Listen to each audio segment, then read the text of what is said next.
다 함께 기도드리도록 하겠습니다. 사랑이 많으신 하나님 아버지 감사드립니다. 오늘도 이렇게 새 하루를 주님과 동행하게 하시고 말씀을 먼저 묵상하게 하시니 감사합니다. 오늘 하루도 말씀을 묵상하고 또한 기도하고 또한 주님 주신 가르침대로 따라 살 수 있도록 은혜 베풀어 주시옵시고, 날마다 주님께서 부어주시는 은혜에 감격하면서 살아갈 수 있도록 날마다 저희들의 마음과 생각을 지켜주시옵소서. 오늘도 저희들의 생각을 지켜주시고 또한 행실을 바로잡아 빛과 소금의 역할을 잘 감당하며 주님의 몸된 교회를 더욱더 사랑할 수 있도록 은혜 베풀어 주시옵소서. 감사드리며 예수님 이름으로 기도드립니다. 아멘. 다 함께 성경 봉독하도록 하겠습니다. 오늘 주시는 말씀은 고린도후서 3장 1절에서부터 18절까지 말씀입니다. 고린도후서 3장 1절에서부터 18절까지 말씀입니다. 제가 가진 성경은 신약성경 288페이지입니다. 신약성경 288페이지 고린도후서 3장 1절에서부터 18절까지 말씀 다 찾으신 줄 알고 제가 봉독해서 올려드리도록 하겠습니다. 우리가 다시 자천하기를 시작하겠느냐? 우리가 어찌 어떤 사람처럼 추천서를 너희에게 붙이거나 혹은 너희에게 받거나 할 필요가 있느냐? 너희는 우리의 편지라 우리 마음에 썼고 무 사람이 알고 읽는 바라. 너희는 우리로 말미암아 나타난 그리스도의 편지니 이는 먹으로 쓴 것이 아니요 오직 살아계신 하나님의 영으로 쓴 것이며 또 돌판에 쓴 것이 아니요 오직 육의 마음판에 쓴 것이라. 우리가 그리스도로 말미암아 하나님을 향하여 이 같은 확신이 있으니 우리가 무슨 일이든지 우리에게서 난 것 같이 스스로 만족할 것이 아니니 우리의 만족은 오직 하나님으로부터 나느니라. 그가 또한 우리를 새 언약의 일꾼 되기에 만족하게 하셨으니 율법 조문으로 하지 아니하고 오직 영으로 함이니 율법 조문은 죽이는 것이요 영은 살리는 것이라. 돌에 써서 새긴 죽게 하는 율법 조문의 직분도 영광이 있어 이스라엘 자손들은 모세의 얼굴에 없어질 영광 때문에도 그 얼굴을 주목하지 못하였거든. 하물며 영의 직분은 더욱 영광이 있지 아니하겠느냐? 정죄의 직분도 영광이 있은즉 의의 직분은 영광이 더욱 넘치리라. 영광되었던 것이 더 큰 영광으로 말미암아 이에 영광될 것이 없으나 없어질 것도 영광으로 말미암았은즉 길이 있을 것은 더욱 영광 가운데 있느니라. 우리가 이 같은 소망이 있으므로 담대히 말하노니 우리는 모세가 이스라엘 자손들에게 장차 없어질 것의 결국을 주목하지 못하게 하려고 수건을 그 얼굴에 쓴 것 같이 아니하노라. 그러나 그들의 마음이 완고하여 오늘까지도 구약을 읽을 때 그 수건이 벗겨지지 아니하고 있으니 그 수건은 그리스도 안에서 없어질 것이라. 오늘까지 모세의 글을 읽을 때 수건이 그 마음을 덮었도다. 그러나 언제든지 주께로 돌아가면 그 수건이 벗겨지리라. 주는 영이시니 주의 영이 계신 곳에는 자유가 있느니라. 우리가 다 수건을 벗은 얼굴로 거울을 보는 것 같이 주의 영광을 보매 그와 같은 형상으로 변화하여 영광에서 영광에 이르니 곧 주의 영으로 말미암음이니라. 아멘. 오늘은 주의 영이 계신 곳에라는 제목으로 말씀을 전하고자 합니다. 사도 바울은 오늘 본문에서 자신의 사도권에 대한 변론을 일파하고 있습니다. 그리고 새 언약의 직분에 대해서도 말씀을 하고 있습니다. 먼저 1절부터 5절까지는 고린도 교회 자체가 사도 바울의 증거라는 말씀을 하고 다루고 있습니다. 먼저 2장부터 시작된 자신의 사도성에 대한 내용을 먼저 다루고 있다는 것입니다. 왜냐하면 거짓 교사들이 고린도 교회에 와서 사도 바울의 사도성을 의심하게 하고 또한 사도 바울의 권위를 비난하고 있었기 때문입니다. 그리고 그 비난 가운데서는 사도 바울이 예루살렘 교회나 권위 있는 사도의 추천서를 가지고 있지 않다는 내용도 포함되어 있었습니다. 하지만 우리가 곰곰이 생각해 봐야 될 것이 있습니다. 고린도 교회가 어떤 교회입니까? 이 고린도 교회는 사도 바울이 실라와 디모데와 함께 세웠던 교회가 바로 고린도 교회입니다. 그렇기 때문에 어떤 의미로는 이들에게 자신을 변호할 필요가 전혀 없었던 인물이 바로 사도 바울이라는 것입니다. 꼭 개척교회 목사님이 몇 년 이후에 자신의 직분을 변호해야 되는 상황이 온 것과 마찬가지라는 것입니다. 게다가 이런 상황이 외부에서 온 몇몇 거짓 교사들로 인해서 생겨나게 되었다는 것입니다. 물론 이런 추천서가 불필요한 것이 아닙니다. 필요한 경우도 있습니다. 이런 추천서가 있으면 당시의 관습에 따라서 최소한 유대인이 있는 동네에서 머물 곳과 식사와 그리고 모임에서 말할 기회를 얻을 수 있었기 때문이기도 합니다. 유대인들은 특히나 다른 민족에 비해서 폐쇄적인 공동체이기 때문에 더 필요했을 수도 있죠. 실제로 사도 바울도 베베와 디모데에게 이러한 추천서를 써주기도 했었습니다. 게다가 이런 문화는 유대 문화뿐만이 아니라 로마 사회에서도 사회적으로 직분이나 신분이 높은 사람이 신분이 낮은 사람에게 추천서를 써주기도 했습니다. 그런데 곰곰이 생각해보면 우리가 살아가고 있는 이 시대에도 마찬가지입니다. 회사에 이력서를 내거나 교회에서 사역자들이 이력서를 낼 때에도 추천서를 받아가는 경우가 많이 있습니다. 바로 이런 문화가 지금까지도 이어져 내려오고 있다는 것입니다. 과연 내가 이 사람을 믿어도 되는가, 아니면 믿을 수 있는 사람인가 라는 것을 알려주는 방법이기 때문이라는 것입니다. 하지만 아까도 말씀드렸다시피 고린도 교회는 바로 사도 바울이 개척한 교회입니다. 그런 교회에 사도 바울은 거짓 교사들 때문에 자신의 사역과 권위를 변호하게 된다는 것입니다. 하지만 우리가 주목해서 보아야 될 것이 사도 바울이 자신의 사역의 정당성을 이야기하는데 다른 사람들이 하는 방법과는 전혀 다른 방법을 사용하고 있음을 우리는 오늘 본문을 통해서 알 수 있다는 것입니다. 오늘 본문 2절부터 5절을 제가 읽어드리도록 하겠습니다. 너희는 우리의 편지라 우리 마음에 썼고 뭇 사람이 알고 있는 바라. 너희는 우리로 말미암아 나타난 그리스도의 편지니 이는 먹으로 쓴 것이 아니요 오직 살아계신 하나님의 영으로 쓴 것이며 또 돌판에 쓴 것이 아니요 오직 육의 마음판에 쓴 것이라. 우리가 그리스도로 말미암아 하나님을 향하여 이 같은 확신이 있으니 우리가 무슨 일이든지 우리에게서 난 것 같이 스스로 만족할 것이 아니니 우리의 만족은 오직 하나님으로부터 나느니라 라는 말씀입니다.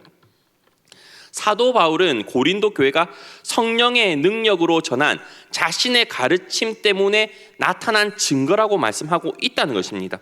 자신과 동료들에게서 말씀을 들은 고린도 교회의 성도들의 변화된 삶이 충분히 그 추천서를 대신해주고 있다는 말입니다.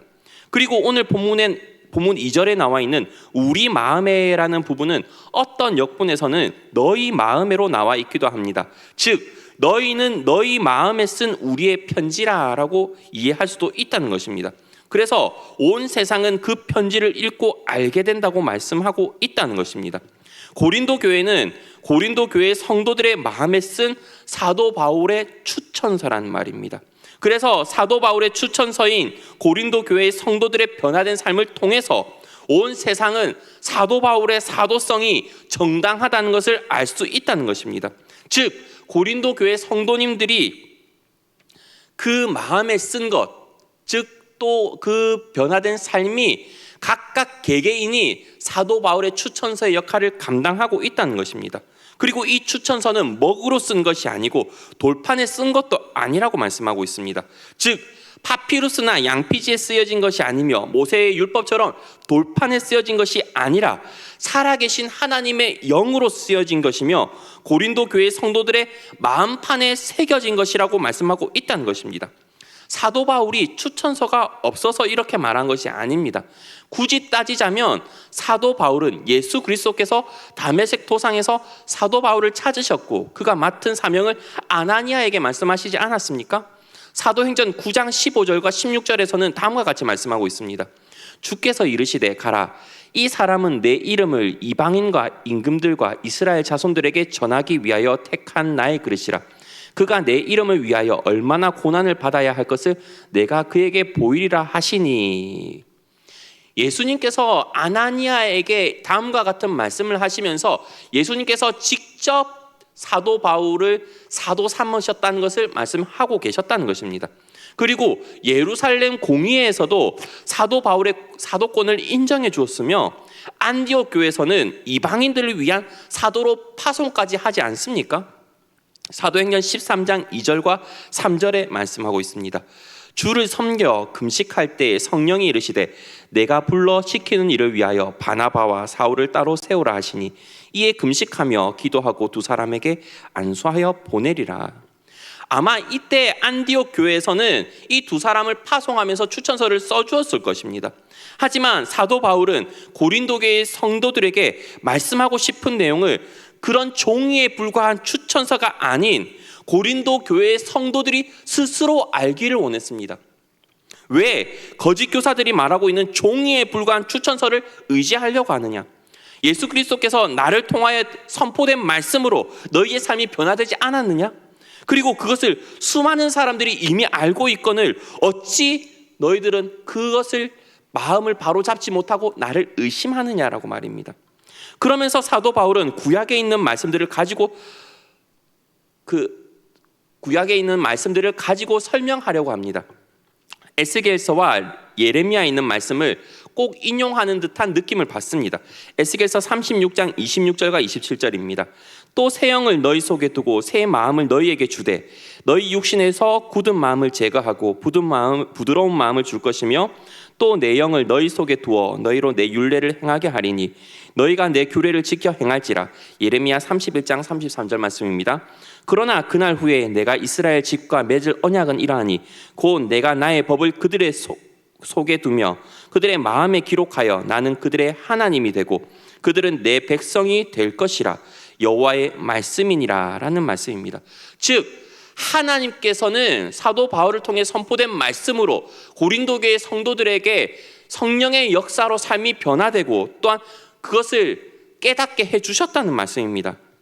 그리고 자신은 하나님을 향하여 하나님의 사도인 것을 확신하고 있으며 거짓 교사들이 자랑하는 종이에 불과한 추천서로는 만족하지 못하다고 말씀하고 있다는 것입니다.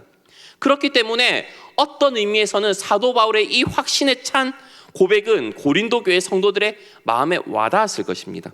그리고 6절부터 11절은 사도 바울 자신의 사역과 하나님으로부터 맡은 직분을 자랑하고 있는 내용을 다루고 있습니다. 또 사도 바울 자신이 감당하고 있는 새 언약의 복음을 선포하는 사역과 사도로서의 직분을 자신 있게 고린도 교회 성도들에게 선포하고 있다는 것입니다. 사도 바울은 먼저 모세의 율법을 죽이는 율법이라고 하고 새 언약을 살리는 것이라고 비교하고 있습니다.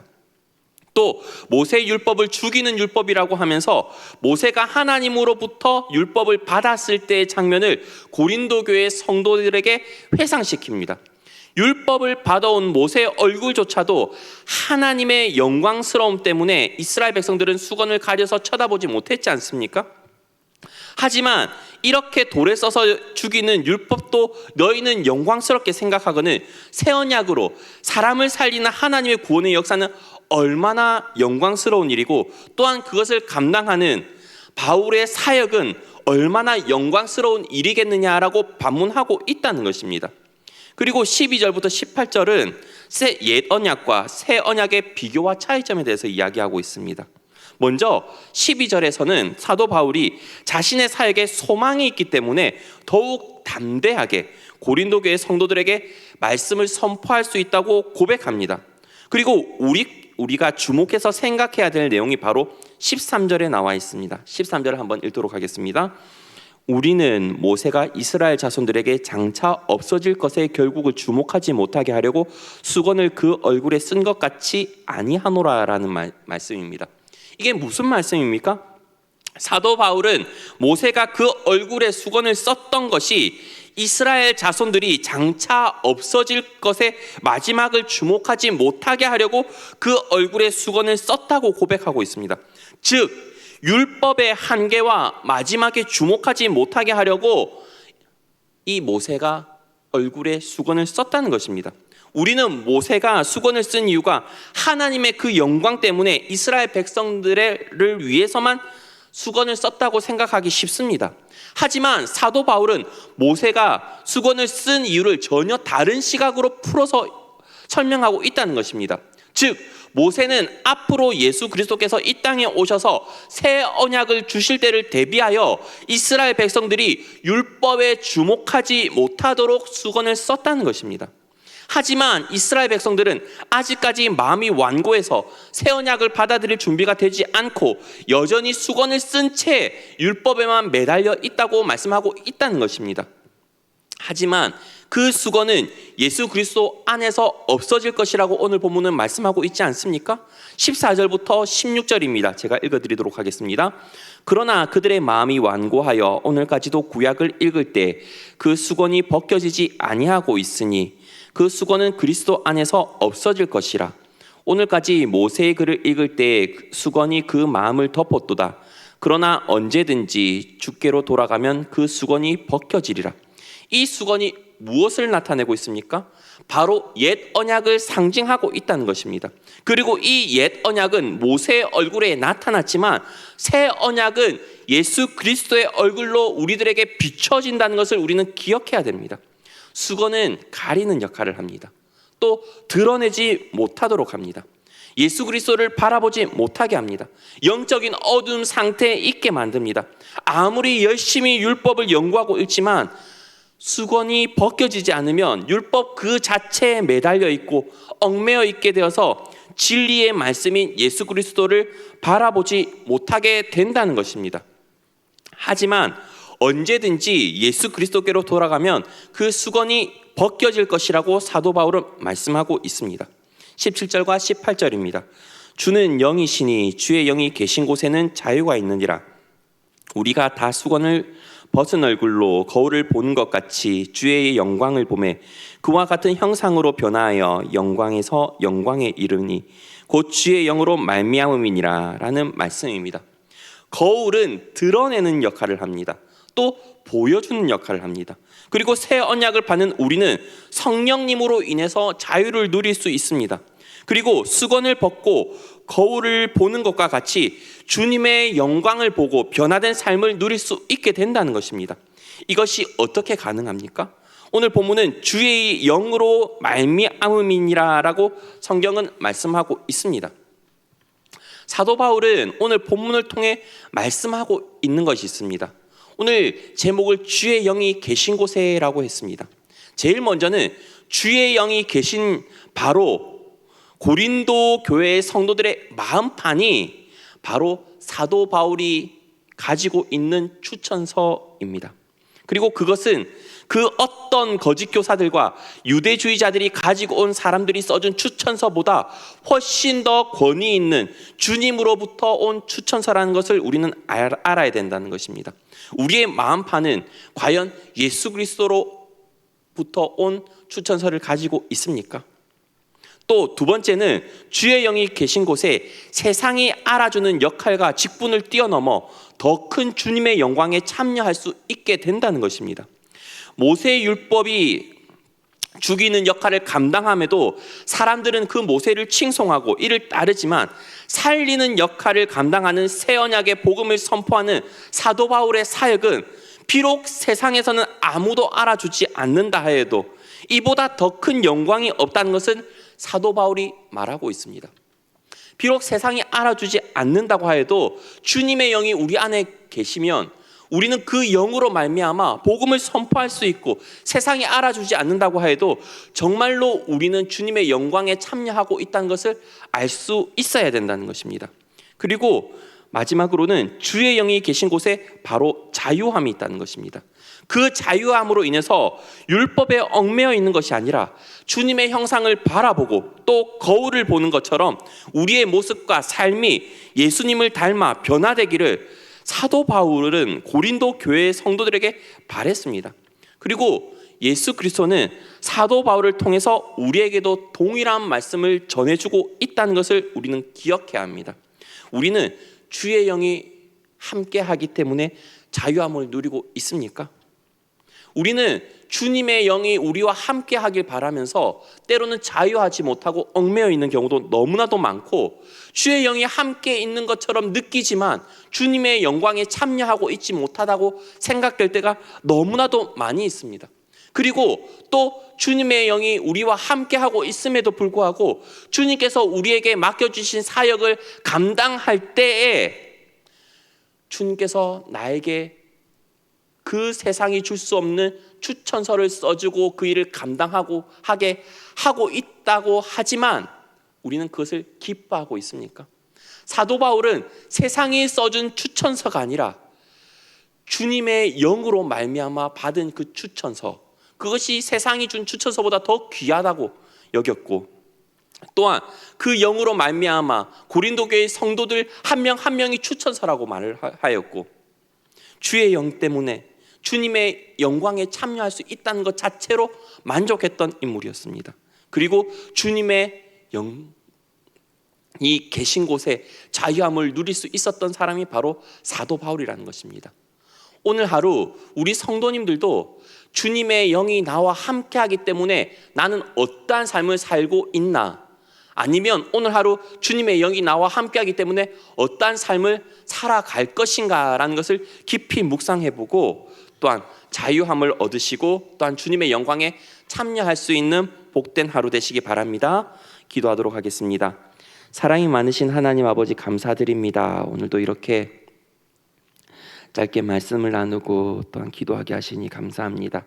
사도 바울은 정말로 주님의 영광에 참여하는 것을 기쁘게 받아들였고, 또한 세상이 주는 그 추천서보다 주님께로 받은 그 사명감과 그리고 추천서를 더 기쁘게 받아 누렸고, 또한 고린도 교회 성도들 한 명 한 명이 추천서라는 것을 인식시켰습니다. 하나님 아버지, 우리 또한 주님으로부터 사명을 받은 사람으로서 기쁘게 살아갈 수 있도록 도와주시옵시고, 주님의 영이 나와 함께함으로 인하여 주의 영광에 참여하며 또한 자유함을 누릴 수 있는 복된 하루 되게 하여 주시옵소서. 감사드리며 예수님 이름으로 기도드립니다. 아멘.